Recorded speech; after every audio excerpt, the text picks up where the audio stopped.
Up until now, I've had a very negative opinion about smart monitors. I thought, why would someone want smart functionality in a monitor? Turns out I was kind of wrong. I've been using the Samsung M9 extensively for the past 3 months with a Windows laptop, the MacBook Pro, PS5 Pro, and as a TV, and I think it could be one of the best monitors out there for all use cases.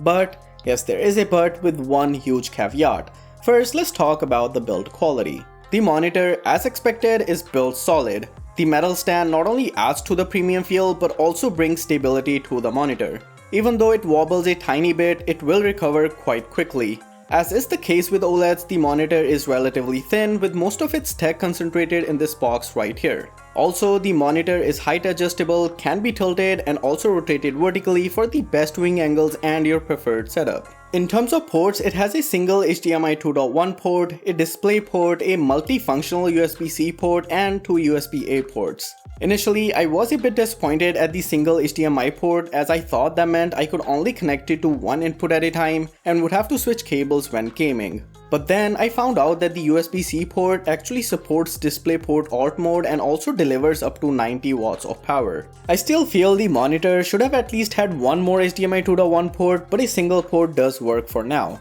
Next to the ports, we also have the joystick to control the display, but we'll talk about that in a minute. Now let's talk about the star of the show, the display itself. It's a 32-inch 4K QD-OLED panel with a refresh rate of 165Hz and a matte finish like the Odyssey G8. It's basically the same exact panel as the G81 SF.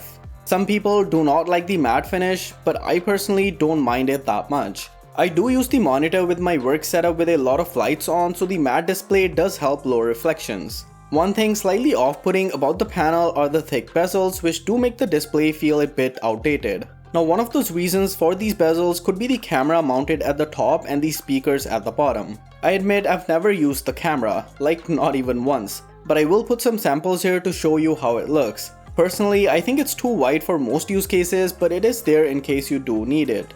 As for the speakers, I found them to be really good. They are 10 watts and not exactly groundbreaking, but these did pair well with the PS5 Pro. The sound is plenty loud, and if you don't have great headphones like myself, these are actually pretty decent. Of course, these also come in handy when using the smart functionality of the monitor. The display settings can also be easily accessed using the remote. This is where you can fine-tune the picture, the sound, OLED care, and much more. I basically had 4 use cases for this monitor, with a Windows laptop for work, with a MacBook Pro for personal use and video editing, with the PS5 Pro for gaming, and of course as a TV for watching the occasional content.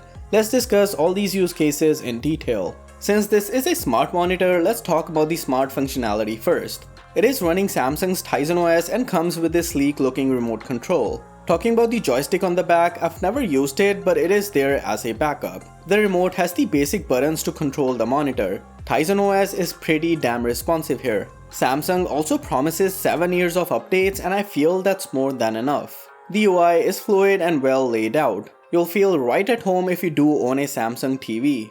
I've used this monitor for watching YouTube and movies and found it to be great. The 32-inch size at this distance is perfect for such a setup. Now, before this monitor, I had never used any smart monitor, and now I feel it's a great feature. I can use it without having to plug it into a laptop and enjoy watching content. The second use case is the one I rely on the most, but also in a sense is the most basic. I use it with a Windows laptop for work. Unfortunately, this laptop does not support 120Hz on the M9, so I have been stuck with 4K at 60Hz. It can actually do 120Hz but at 1080p resolution, which I do not want. Anyways, the monitor works great for my workload. I use it to have multiple apps or tabs open side by side for comparison, which I need a lot at this job. Also, like I mentioned earlier, the glare-free display is great since I don't have to deal with reflections. Overall, it's a great monitor for my work setup. Then comes the setup with the 2021 M1 Pro MacBook Pro. Using a Thunderbolt 4 cable, I can run the monitor at 4K and 120Hz, which works great. I'm using it at the 3360 by 1890 resolution, and if I do use true 4K, it does make the text appear a bit too small for readability. My use case with the MacBook Pro has been for one thing and one thing only, and that's video editing. With great color accuracy and the 32-inch size providing plenty of space, I've thoroughly enjoyed editing videos on this monitor, including the one you're watching right now. Also, hit the subscribe button to help support the channel. And for the final use case, we have the PS5 Pro. The 32-inch panel of the M9 is the same as the G81SF that I reviewed last year, so I did expect gaming to be great on this display. And that's exactly what I got. With the M9, I can enjoy variable refresh rate gaming on the PS5 Pro. Being an OLED, the colors are great with deep blacks. Game mode also automatically turns on with the PS5. I also never noticed any input lag on the M9. The 165Hz refresh rate is more than plenty for the PS5 Pro. Now for the one big caveat, which you might have guessed already, it's the pricing. At $2,000 Canadian, I cannot see myself recommending this monitor to anyone. The G81SF that I reviewed last year, that has the same panel as this one, goes on sale occasionally here in Canada for about $1,000, and I think that's a much better deal than this one. Maybe in the future, if it does go on sale, I can see myself recommending it, but for now, $2,000 is a very tough pill to swallow. Other than that though, this monitor has been a delight to use for all my use cases. Now that's it for this video guys. Let me know if you have any questions, subscribe, and I'll catch you all soon in the next one.